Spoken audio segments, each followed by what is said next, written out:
Hello and welcome back to my channel. If you're new here, hi, my name is Jody, and on my channel I talk about Broadway as well as books. And in today's video I will be continuing my Broadway show series where I talk about every Broadway show I ever got to see over the 20 years I was getting to see Broadway shows on a regular basis. So as per usual with the series on my channel, I will go over who was in the cast of my performance, who was on the creative team, how I like the show, any favorite songs or moments I have from the show, and anything interesting I might find in the playbill along the way. So without any further ado, let's get on to today's show. So today I'll be talking about the 27th Broadway show I ever got to see, which was the Broadway revival of Flower Drum Song. So I saw this show in November 2002 on a bus trip at the Virginia Theater. And this theater has since changed its name to the August Wilson Theater, and I don't believe there's a show playing at this theater at this moment in time, although I believe the upcoming new Broadway revival of Cabaret will be starting at this theater in March or so, I believe. So, in case you didn't know, now you know. So now let's get on into what is in the playbill.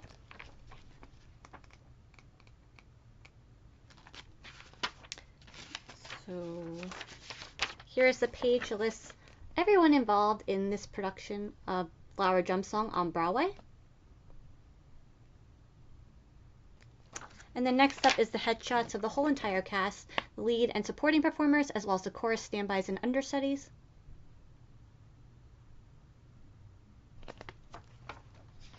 And then here's the cast list, as well as the list for the understudies and standbys as well. And let's see. Now this is usually the point of the video where I point out performers' names who I recognize from having seen them in other Broadway shows since, or on television, or in movies. And so I'll get to that. I'll do that now. Yeah, I didn't have to look at my playbill to remember a lot of the performers in this show. This had a really great cast, and Lea Salonga was in this show. And many of you who love Broadway and theater, you already know this, but Lea Salonga very much became a Broadway star after her time being in Miss Saigon, playing the leading role. And yeah, it was really cool to get to see her in this show because this was the very next show she did after doing Miss Saigon on Broadway. And yeah, it was just really cool to get to see her in a show because she's like so talented. And yeah. So the next performer whose name I recognize is Jose Lana.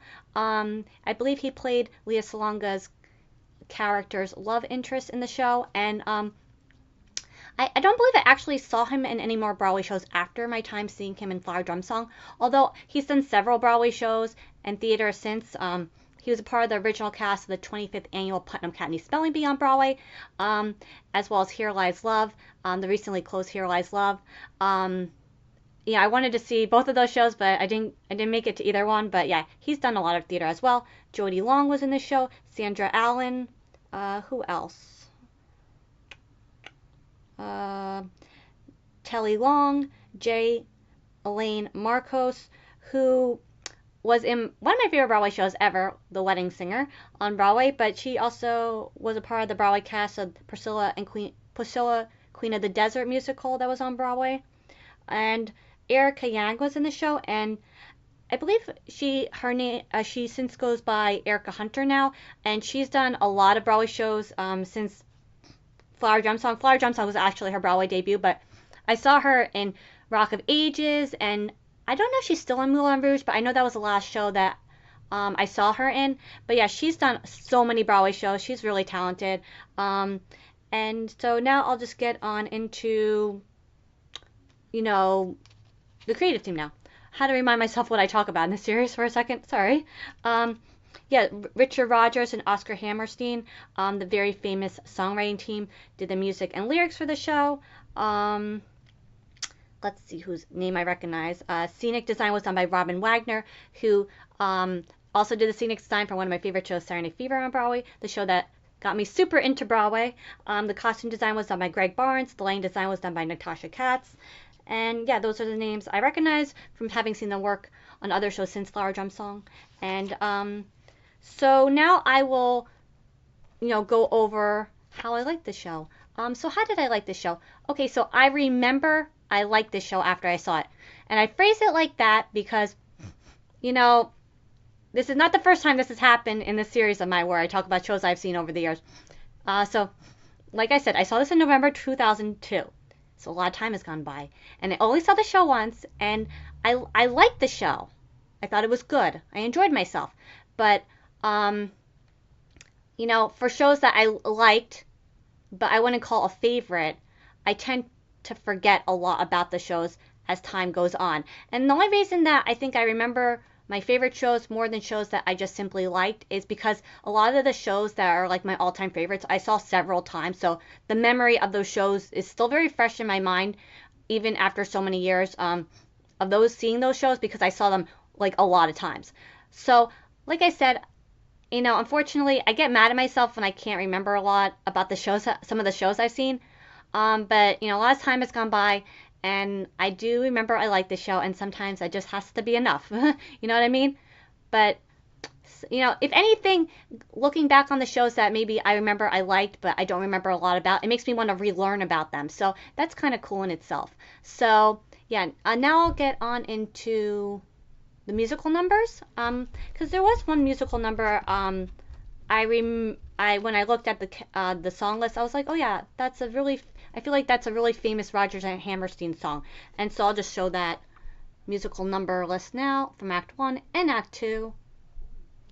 And yeah, the only song that like I have a faint memory of, once I reheard it again, was "I Enjoy Being a Girl." I remember I liked that song once I reheard it again.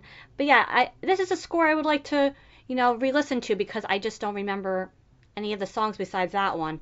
And like I said, just a lot of time has gone by, and that's basically the only reason that I don't remember a lot. You know what I mean? Now I will get into a bit of a story. Story time.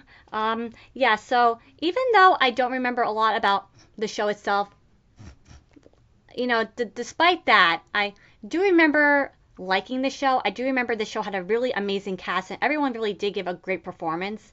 And after the show, at the time, like around every fall, spring on Broadway, they do a fundraiser for Broadway Cares Equity Fights AIDS, where it's like a fundraiser where, you know, audience members donate money for this really great cause.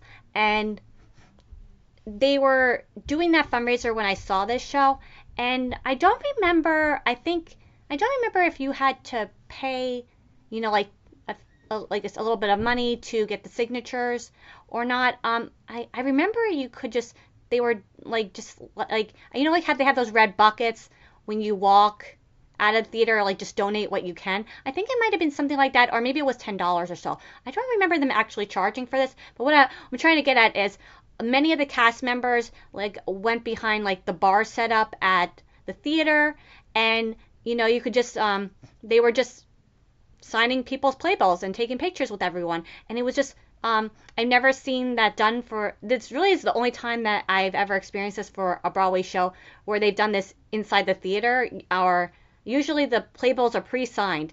They never like sign them like that. And it was just like a really great memory because it's just like it was just so much fun to get to meet all the cast members, and it was just a really great experience. And like you can tell, I met a lot of the cast members. I'll try to go over who I met based on trying to read the signatures, but I definitely remember meeting Leah Salonga. Her signature's right there. Jose Lana, I remember meeting him as well. I think that might be his signature. Sandra Allen, who is actually right there on the playbill. That's Sandra Allen. And that's Leah Salonga, Jose Lana.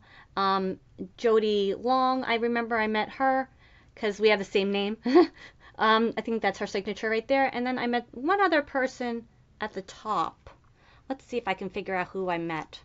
I think I might be able to. Let's see. Somebody whose name starts with an A, it looks like. So, I don't know. Maybe not. I don't know. I can't read that signature as well because of the location. Because it's right by the playbill. set up, so I can't really read all the letters clearly. But yeah, everybody was really nice. Like I said, it was a really great cast, and everybody was so very nice when they signed the playbills and took pictures with everyone. And it was a really fun moment at a Broadway show because, like I said, usually when they do those fundraising things when it comes to playbills, usually the playbills are pre-signed, and they never like do it where they just sign like right after the show. So that was really nice that they took time out of their, their schedule to do that because it was like a 2-show day. And that was just like it's just like a really great memory I have looking back on my time seeing the show. So I'll get into the stuff in the playbill, anything interesting in the playbill now, because this had some fun stuff. Like I said, I saw the show in November 2002 as listed in the playbill.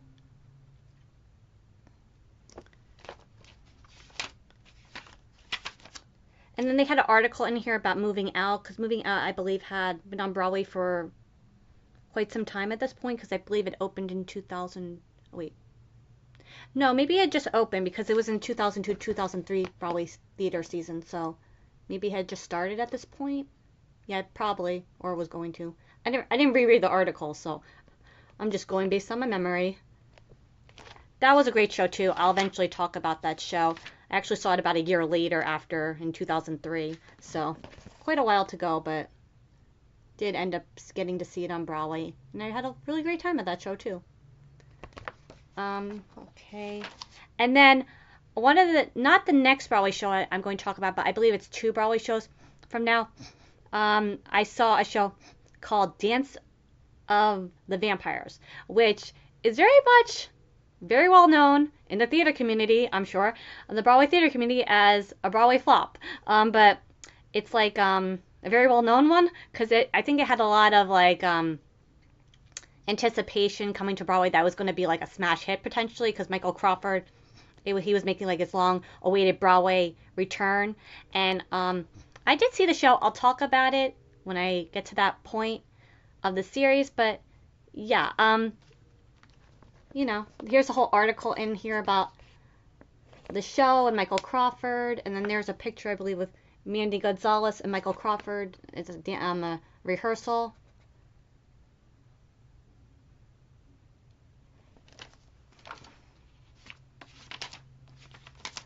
Let's see if there's anything else.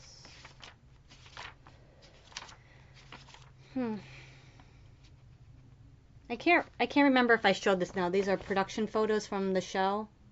I'm not sure if I showed this. I can't remember. But yeah, there's Leah Salonga, Jose Lana, and Sandra Allen. I love it when they do this in playbills because it's like I just love it. It's like it reminds you, if you may have forgotten, like I did, what this show looked like and everything. So.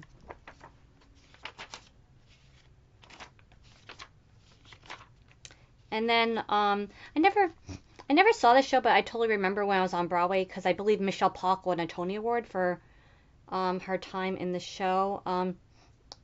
There was a show called Hollywood Arms. Carol Burnett was involved in the making of it, I believe. Harold Prince directed it. I never got to see it, but I believe it played at the Court Theater like years and years ago. There's a whole article in here about that show.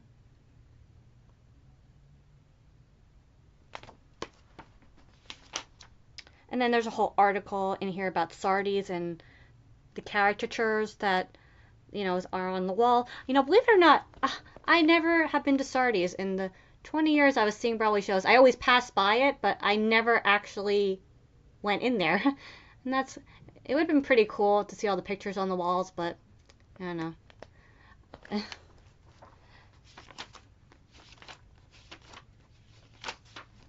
Here's a advertisement for 42nd Street. A show I did talk about in this series. If you're curious my thoughts on it, be sure to check out that video. But yeah, that was a great revival as well. Actually, they have a little thing in here because Kate Levering at the time, Tom Wopat was in the show, and Kate Levering, who was a part of the original cast, she had just rejoined the show, and she was great in that show. And there's Mandy Patinkin. What was he involved in? He was doing a concert celebrating Sondheim.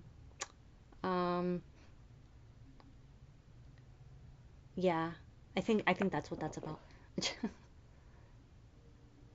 Moments in Time.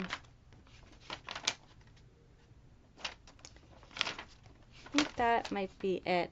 So I'll just get now on to the next Broadway show I will be talking about, which will be my 20th Broadway show. And that will be my third and last time seeing Beauty and the Beast on Broadway before it closed. Yeah, Jamie Lee Sigler from The Sopranos and was currently starring as Belle in the show, and that's that right there. And yeah, thank you so very. If you made it to this point in the video, thank you so very much for watching. Where I talked about my 27th Broadway show that I ever got to see, which was the Broadway revival of Flower Drum Song, a show I remember I liked, but just so much time has passed by that I don't remember a lot of details from the show. And sometimes that just happens, you know? And so be sure to stay tuned for my next video in the series where I talk about my third and final time seeing Beauty and the Beast on Broadway. So that should be fun. So as always, thank you so very much for watching, and until next time, bye.